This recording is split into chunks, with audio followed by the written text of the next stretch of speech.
This is needle on feet. We're going to go through the progressions up to the final one and give you guys options of what to do. Yep. Ready? Okay, let's do it. So, coming back to our freestyle, the first progression option is to do it in the straddle pike. So we find our free straddle pike here. So, for me as a flyer, if you do not feel the shin bone, so you can ask, can you bring your feet closer to my chest, please? Close to your chest. Okay.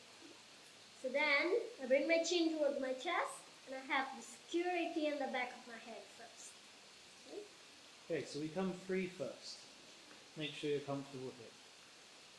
Okay. From here, take a look at my shoulder.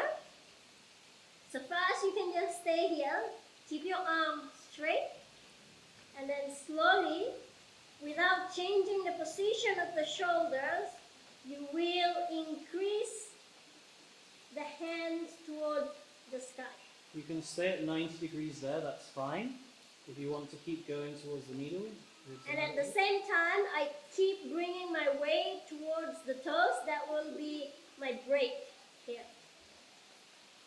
And then you can stay maybe 90 degrees angle, or maybe higher towards. Maybe go full. This is Tuck the ribs in a bit. Keep going. Nice. Okay, that's far enough. That's okay. Okay. So this is progression option 1. Come down a sec.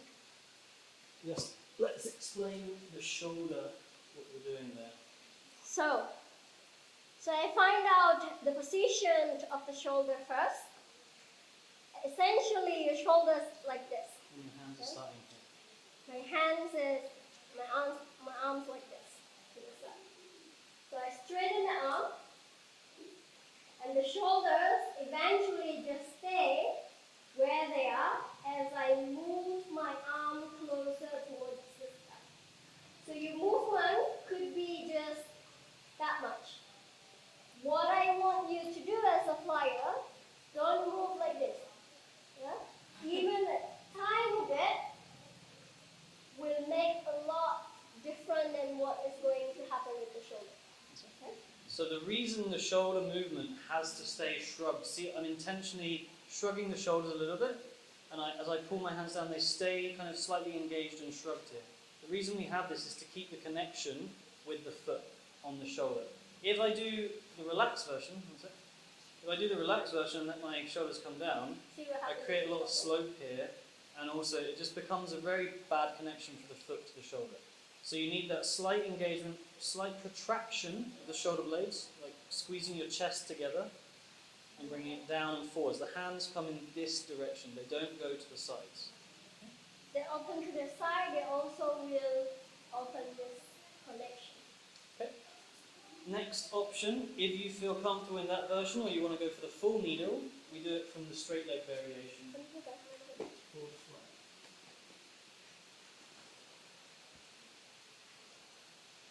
flat. So everything's identical, just that the legs of the flyer are firstly up to the sky.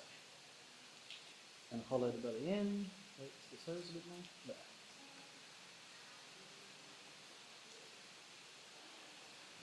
So again, you can stay at 90 if that's comfortable for you, or you can go all the way up, find your needle, balance there, and then slowly back. Woo! Nice. Okay. Yes?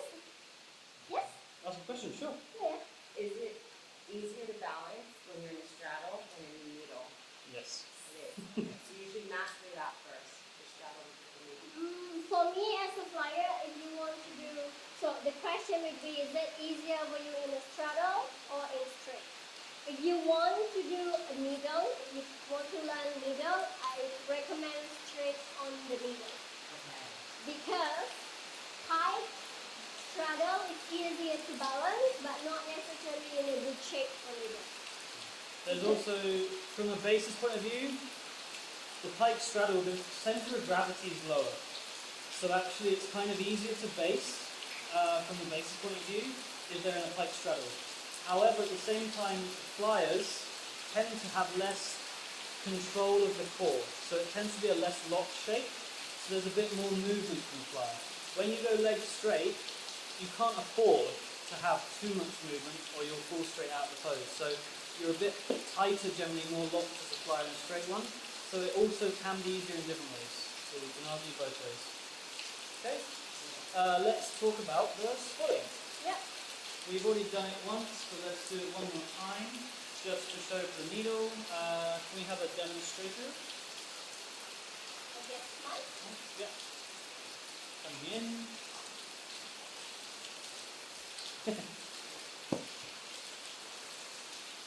Just want to emphasize when we're doing the needle, how we just taught you guys how to do the fall out.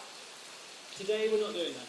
Okay, obviously if you're practicing this on your own with that spotter, you need to be comfortable in that fallout, and we wouldn't recommend practicing needles without first mastering the fallout, because you don't, once your hands are beyond a certain point, the base can't grab them. Okay, so you need to have to be comfortable with falling over.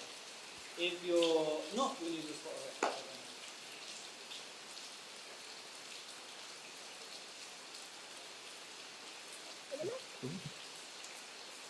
and the most important point I'm going to emphasize here about spotting a needle is because it can fall quite fast towards me, I'm going to be nice and close. Okay?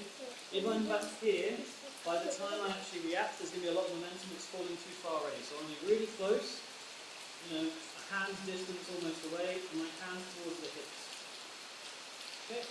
Yep. You ready? If it happens to fall towards me, I'm going to push them back to the ground this way. Okay? Go, Mike and Ashley. Woo! Okay, and just be aware that when you're in the middle, that's why I'm here, pushing back, reaction, coming down to the ground. Okay? Okay? Yep. Yeah. So obviously it can fall this way. Just be aware in the needle as well, when the shoulders come up like this, there's potential for it to tip sideways as well. So that's what I was just about to say when I was explaining that, is it can go sideways, so be either side of the hips. You good? Nice.